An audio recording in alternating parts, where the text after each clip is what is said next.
Alhamdulillah, alhamdulillahilladzi an'ama 'alaina wa hadana 'ala dinil Islam. Asyhadu an la ilaha illallah wahdahu la syarika lahu, al-malikul haqqus salam, wa asyhadu anna Muhammadan 'abduhu wa rasuluhul mab'uts rahmatan lil 'alamin. Allahumma shalli wa sallim wa barik wa anzim wa akrim 'ala sayyidina wa maulana الذي أرسل الله لتوضيح الأحكام وعلى آله وأصحابه ومن تبعهم بإحسان إلى يوم القيامة. أما بعد فيا عباد الله اتقوا الله حق تقاته ولا تموتن إلا وأنتم على سبيل السلام وهو دين الإسلام. قال الله تعالى في القرآن الكريم وهو أصدق الكلام: أعوذ بالله من الشيطان الرجيم. بسم الله الرحمن الرحيم. يا أيها الذين آمنوا اتقوا الله وكونوا مع الصادقين. Hadirin jamaah Jumat rahimakumullah, mari kita sama-sama meningkatkan kualitas keimanan dan intensitas ketakwaan kita kepada Allah Subhanahu wa taala. Salah satu cara meningkatkan kualitas iman adalah dengan mentadabburi ayat-ayat Allah Subhanahu wa taala. Ada salah satu surat dalam Al-Qur'an yang disebutkan oleh Imam Syafi'i, "Lau tadabbarun nas hadhihi surah lawasi'athu." Seandainya manusia bertadabbur dengan surat ini, maka cukup bagi mereka untuk meraih kebahagiaan dunia dan akhirat. Surat ini dimulai dengan sumpah, wal asri, sumpah demi waktu asar, sumpah demi masa, sumpah demi zaman. Kita kadang hari ini melihat zaman seolah-olah hampir kiamat. Begitu banyak orang-orang terdekat kita meninggal dunia karena COVID-19. Begitu banyak orang yang meninggal dunia karena bencana yang terjadi di mana-mana, baik longsor, banjir, ataupun gempa bumi. Maka kadang juga kita hari ini menyalahkan keadaan, lalu menganggap bahwa dunia ini memang sudah tidak waras. Dunia wis wancine jadi dunia zamane wis edan. Ini dicegah oleh Allah Subhanahu wa taala. Jangan menyalahkan zaman. Jangan menyalahkan waktu. Allah berfirman dalam hadis kursi, "Ana dahru wa la tasubbud dahr." Akulah yang menciptakan waktu, akulah yang memutarkan zaman ini. Maka jangan sekali-kali menghina zaman, menghina waktu. Tidak ada zaman yang edan kecuali orangnya yang tidak memakai kekuatan iman. Tidak ada yang merugi kecuali dia memang jauh dari nilai-nilai ilahi. Makanya dalam surat ini dilanjutkan, "Innal insana lafi khusr." Sesungguhnya seluruh manusia, di sana ada alif lam istighraqal jinsi. Seluruh manusia sungguh ada dalam kerugian. Maka tentu kita tidak mau jadi orang rugi. Bagaimana supaya kita tidak rugi? Dalam surat Al-Ashr ini ada 3 kunci supaya tidak rugi. Kunci pertama adalah illal ladzina amanu. Kunci keimanan. Iman identik dengan amanah. Amanah akan melahirkan sifat dan suasana aman. Maka kalau ada suasana tidak aman, itu karena banyak yang berkhianat. Kenapa terjadi pengkhianatan? Karena itu tipisnya nilai-nilai keimanan. Hadirin jamaah Jumat rahimakumullah, ada yang menarik kisah Sayyidina Umar radhiyallahu anhu. Umar jalan-jalan di satu lembah, dia ketemu seorang tukang pengembala domba. Dia tanya, "Berapa dombamu ini?" Kata tukang angon itu, "Saya nggak tahu berapa persis domba-domba ini. Tugas saya hanya memberi makan, minum, dia beranak pianak dengan sendiri." Tiba-tiba Umar mengeluarkan uang. Dia bilang, "Aku ambil 5 dombamu dan ini uangnya." Pengembala itu bilang, "Mohon maaf, ini bukan domba saya. Saya hanya diberikan amanah untuk mengembala domba ini. Kalau Tuhan ingin membeli domba ini, belilah kepada yang punya di kota." Kata Umar, apa sulitnya, terima aja duitnya, lalu aku ambil dombanya. Nanti kalau yang punya domba tanya, bilang aja dimakan serigala atau masuk ke dalam jurang. Selesai urusan. Tiba-tiba sang penggembala itu menatap tajam kepada Sayyidina Umar. Dia mengatakan, saya bisa berbohong tentang jumlah domba ini, saya bisa menipu yang punya domba ini, tetapi fa'ain Allah, di mana Allah? Allah tidak bisa ditipu, Allah tidak bisa dimanipulasi. Allah As-Sami' Al-Basir, Maha mendengar dan Maha melihat. Nah, sikap pengembala itulah yang seharusnya muncul dalam konsep keimanan kita, bahwa orang yang beriman tidak akan pernah berkhianat, tidak akan pernah korupsi, tidak akan pernah menyakiti istri dan anak-anaknya, tidak akan pernah membiarkan tetangganya dalam kesulitan. Ciri orang yang beriman adalah bersosialisasi dengan baik. Termasuk sikap kita dalam beriman adalah menjaga imunitas kita di tengah COVID yang terus melanda kita. Hari ini ada varian besar masuk ke kita. Dari mulai varian Alpha, Delta, Gamma yang dari Brazil. Dan itu akan menjadikan kita mengalami masa-masa sulit di tengah di beberapa negara seperti di Eropa. Sudah mulai orang boleh membuka masker. Keimanan kita harus melahirkan imunitas yang kuat dengan sama-sama saling menjaga di antara kita. Hadirin, kunci kedua adalah kesolehan. Islam membagi dua kesolehan. Pertama, kesolehan ritual. Yang kedua, kesolehan sosial. Kalau kita baca suratul Fatihah, maka Islam disebut sebagai ihdinas siratal mustaqim. As-siratal mustaqim ayil Islam. Lalu dibandingkan ghairul maghdubi alaihim waladdallin. Ada kelompok maghdub, ada kelompok dhalin. Siapa kelompok maghdub? Kelompok maghdub adalah kelompok Yahudi. Sementara dhalin adalah kelompok Nasrani. Apa bedanya? Nasrani adalah agama yang selalu menekankan ritual tapi melupakan sosial. Muncullah tradisi-tradisi di mana mereka lebih percaya kepada yang namanya penebusan dosa dan lain sebagainya. Islam melarang kita hanya berhenti di masjid. Islam melarang kita hanya berhenti di sholat. Orang yang rajin sholatnya, dia akan rajin juga untuk bersosialisasi, bertetangga, mentaati pemerintah, bayar pajak, bayar zakat dan lain sebagainya. Islam menyuruh kita untuk haji, tetapi tidak berhenti di haji.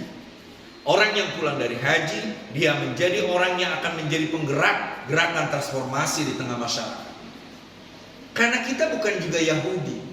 Yahudi adalah kelompok orang yang percaya kepada rasionalitas, kepada cara berpikir, metode, bekerja, usaha, tapi tidak percaya pada Tuhan. Tidak percaya juga kepada ibadah-ibadah ritual. Islam adalah agama di mana kita harus penuhi masjid-masjid kita dengan ibadah, tapi kita mulai juga semangat untuk memenuhi seluruh aspek gotong royong kita di hadapan masyarakat. Jangan sampai ada orang yang terjebak kepada ibadah ritual tapi lupa kepada nilai-nilai sosial. Kita ambil contoh dalam sejarah. Ada seorang yang zaman Sayyidina Utsman, dia diutus untuk ngajar ngaji di satu tempat di Yaman. Dia bernama Abdurrahman bin Mulzam. Abdurrahman bin Mulzam itu ibadahnya disebutkan dalam satu hadis Muslim, kana yaqumul laila wa yasumu nahara wa yakhtimul Quran fi kulli usbu marratan. Abdurrahman bin Mulzam itu adalah orang yang tiap malam pasti bangun untuk tahajud. Dia berpuasa setiap hari. Bahkan dia bisa menghatamkan di luar Ramadan 1 minggu sekali. Di dalam Ramadan dia bisa menghatamkan Al-Quran dalam sehari 2 kali. Tetapi karena dia tidak bersosialisasi, akhirnya yang terjadi, Abdurrahman bin Mulzam menjadi orang yang membunuh Sayyidina Ali karamallahu wajhahu. Padahal Ali adalah pemuda pertama yang masuk Islam, keponakan Rasulullah, menantu Rasulullah yang ditikahkan kepada Fatimah Az-Zahra binti Rasulullah SAW, yang melahirkan nanti Hasan dan Husain. Dari Sayyidina Hasan dan Husain lahirlah keturunan Rasulullah berjumlah 25 juta orang yang menyebarkan Islam min dzurriyyati Rasulullah SAW. Dibunuh Ali oleh Abdurrahman bin Mulzam karena dia ibadahnya terlalu ritualistik tapi meninggalkan sosial. Ada orang yang tidak percaya Covid, ada orang yang menentang Pancasila, ada orang yang tidak suka bayar pajak karena dia bilang saya tidak ketemu di Al-Qur'an. Padahal bukan Quran yang bicara itu, tapi karena dia tidak mau mengkaji Al-Quran dan tidak mau juga untuk bertanya kepada para ulama, para asatid, para habaib.